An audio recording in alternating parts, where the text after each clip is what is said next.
Hi all! Everything in my video is pulled from the public domain, and I am using them under the Fair Use, Fair Dealings guidelines. Everything I say is my own opinion. You should look into this information for yourselves, but I'm pretty sure I'm right. Good morning, everybody. Once again, we have a lot to cover. There's a lot going on. There's some fin at the beginning and there's some fin at the end also. So let's just jump in and get there, shall we? Let's go. I am going to start off with a post that I put up in 2021. This is when Finn was, in the middle of the training, when we first got him. And I love this picture because he is so focused. Go, Finn. All right, let's get started. We are going to start off this morning with Princess Anne, the Princess Royal. She is an honorary Air Commodore to the Royal Air Force. And so she went to the stand-down parade of the number 47 Squadron. She also saw the retirement and the last flight of the C-130 Hercules. Go, Anne. Next up, we have the Duke of Kent. He went to a charity called Diverse Abilities, and they have a place called the Beehive, which is an adult therapy and activity center. He is their patron, and he was actually there on the 7th celebrating what's called the Splash Appeal. He went around, he met staff, he met, some of the patients, looked good, looked like everybody was having a fabulous time. This guy's in his 80s. I love this. I just do. All right, moving on. We have Prince Andrew. Apparently, work is being done now at the Royal Lodge, but he's not leaving because he's afraid if he leaves, he won't be able to get back in. They're doing a planned roof replacement. We know that there's a lot of repairs scheduled for the summer. It's going to take months to do. And he's supposedly, according to this article, been advised to stay in the house. If he stays in the house, it could prove a problem. But if he leaves, it could prove a bigger problem because he might be evicted and not allowed back in. I don't know about that because after all, like I said, he has a very long lease, and part of his lease, I think it's like 75 years, is that he has to keep the property in good repair. He's already, the article says, put in 7.5 million pounds of his own money. So there you go. Let's see what happens. We'll keep an eye on this story. All right, moving on. Next up, we have Sophie, the Duchess of Edinburgh, according to this title. Now that's killing people.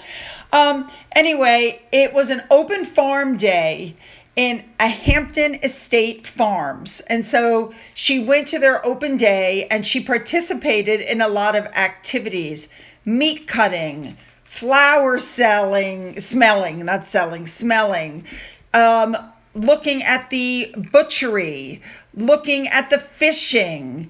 She even got to drive a tractor at one point.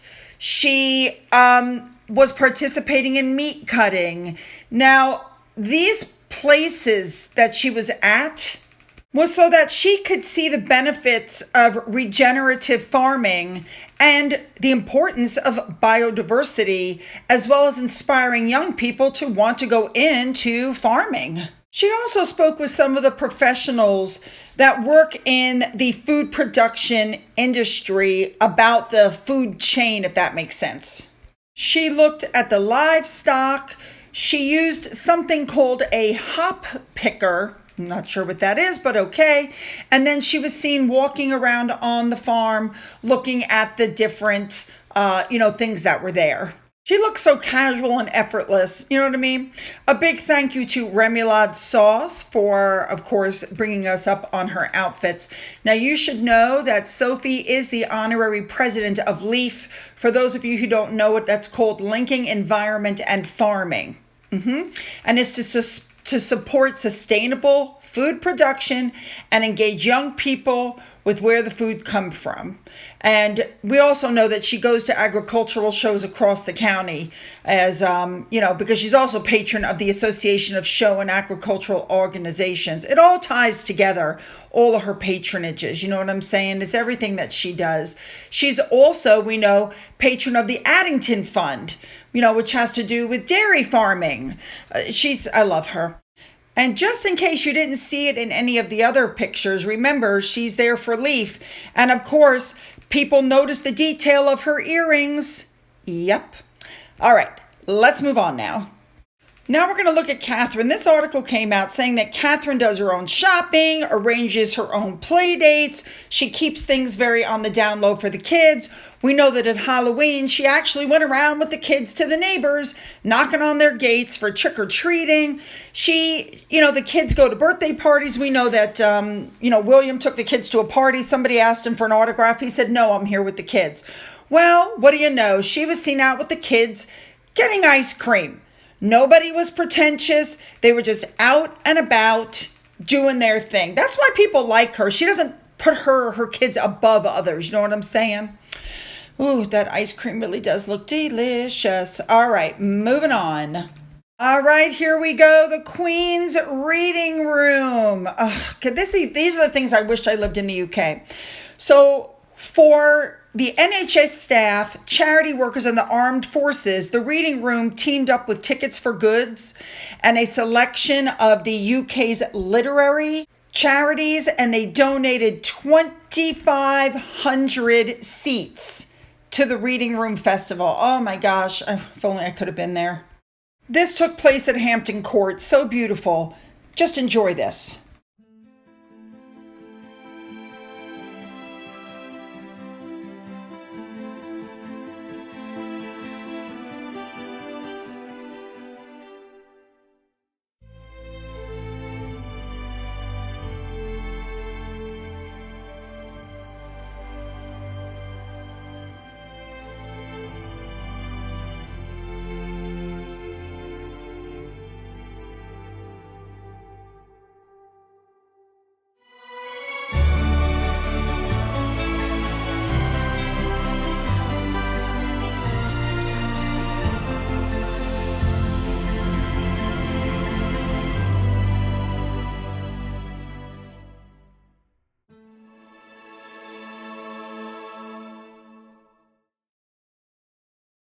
Now, a lot of the people there were librarians and library staff from all across the country.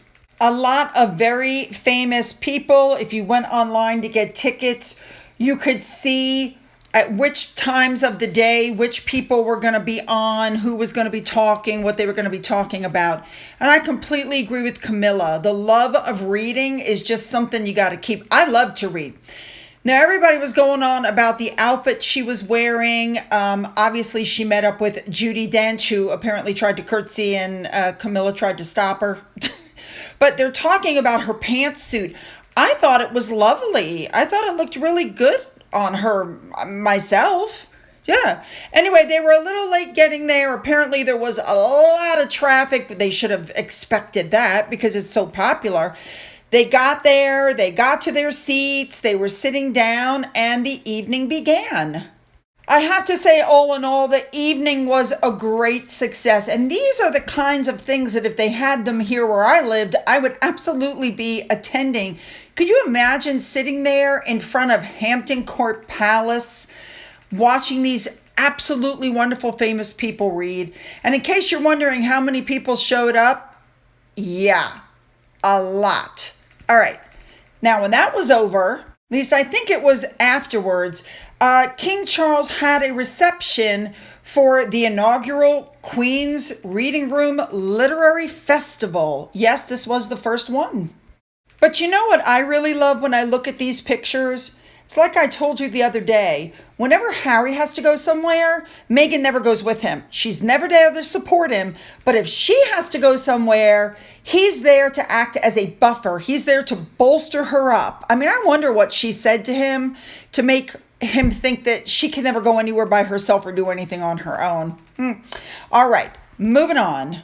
Really quickly, this was on the royal website. King Charles commissioned portraits of the Windrush generation pioneering members. Fabulous. Sticking with Charles, this is really cool. The king rode on the royal train to Pickering, but the train was pulled by a engine called the Flying Scotsman, and he was there to take part in an event that marks 100 years of Britain's most famous train and also marks the 50 years of the North Yorkshire Moor Railway. He was met on the platform by the custodian of the Flying Scotsman, Lord Hendy, and Judith McNichol, director of the National Railway Museum. He was also there. He viewed the footplate of the Flying Scotsman, and he met staff and volunteers who have all took part in, helping it keep running and reaching that milestone. Very nice. Now, of course, while he was there, he went to some local shops which sell products from the Duchy of Lancaster. One of them was Birdgate Chocolatiers. Yeah, I could totally see myself going there. Then he went to St. Peter and Paul's Church. There apparently were medieval wall paintings there that were commissioned in 1450, and one of very few complete sets of medieval paintings in Great Britain. And then before he left, of course, we know he signed the visitor book. The last visit to the church was signed by Queen Mary in 1937. How freaking cool is that? All right, moving on. All right, moving on to Harry and Meghan. This article really caught my attention. The former editor of Vanity Fair very publicly blasted Harry and Meghan. He said that literally every step that these two took was a mistake. 20 missteps. Let's look at what he says. First off, Harry and Meghan named their daughter Lilibet. They said they asked the Queen's permission, but come to find out, they didn't tell the Queen they wanted to use her nickname, and they trespassed on the emotional exclusivity of the name. Next up, Harry said his happiest days of his life were in the army, but then he wrote about how he killed 25 people. And they said it endangered the lives of those who'd served with him. We don't put notches on rifle butts, said Colonel Tom Collins. Diana wrote her book, which was very damaging, and she regretted it, but she didn't make a penny out of it, whereas Harry has made a reported £16.5 million just in his advance. Harry also signed a multi-million-dollar contract with Netflix, but the episodes that they created were so controversial, nobody was really watching them and they got panned. Harry blames William for everything, even costumes that he's worn in the past. Meghan's bullying of staff and their need to do an internal inquiry, which has been buried because it would be bad for the institution and for Meghan. How about Harry's we want in, we want out, but yet he shows up for the coronation but then leaves?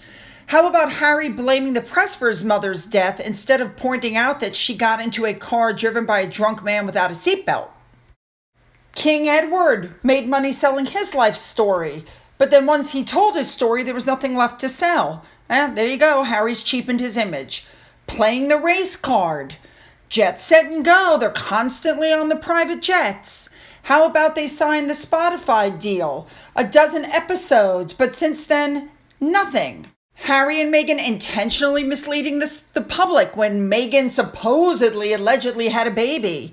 How about isolating the children? They have no relatives, no grandfathers, no cousins, nothing.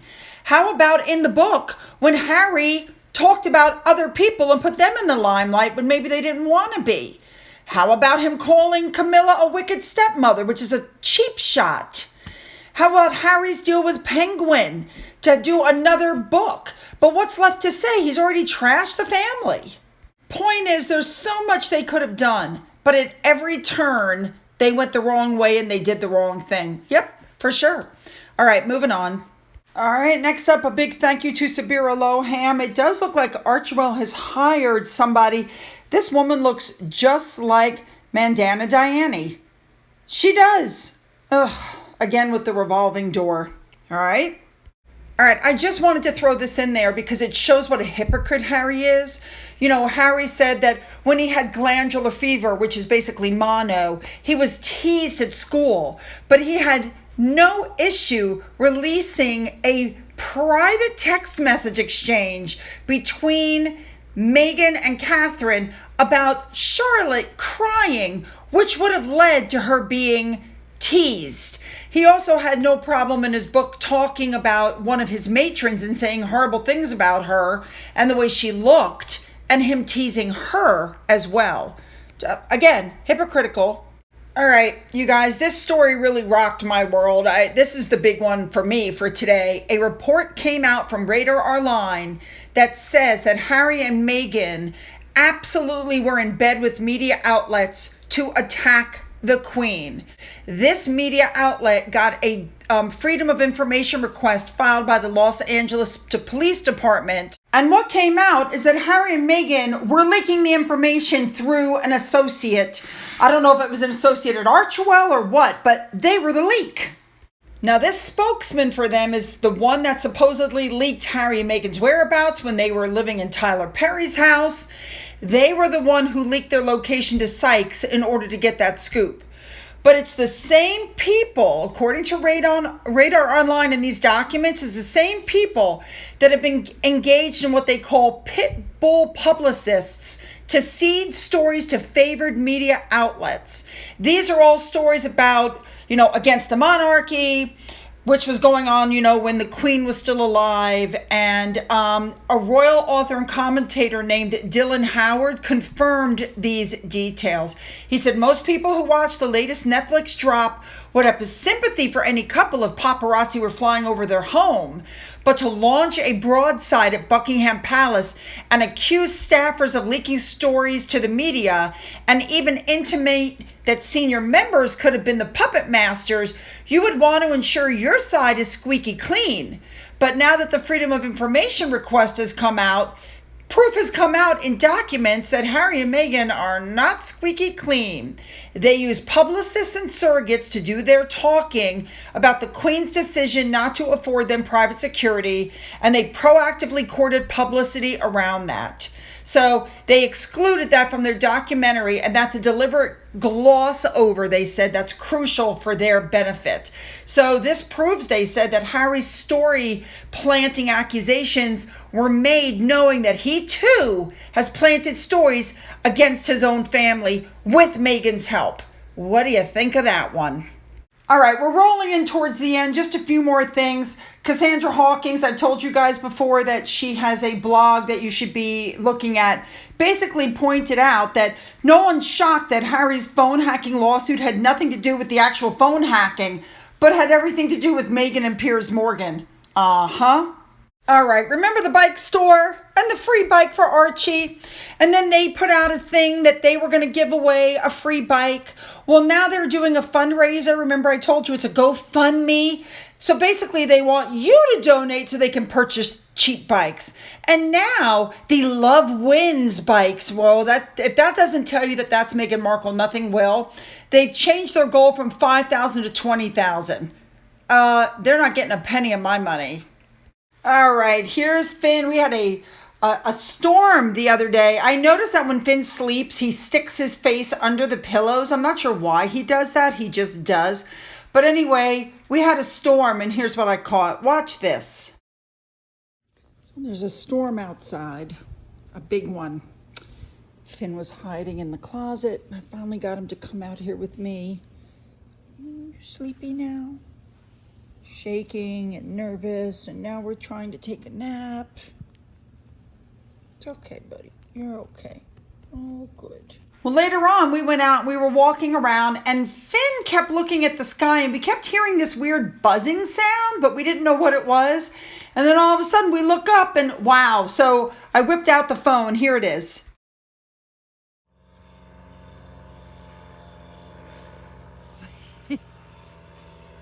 Oh my God.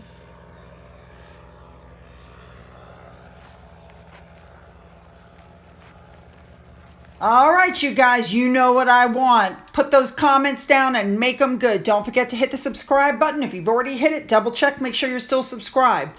Don't forget to go into the description box and get the link to my Twitter, my Getter, my Rumble, my email, and my physical address in case there's something you want to send. For those of you who've donated to my coffee fund or through the thanks button, thank you so much. And as always, you guys, have a great day.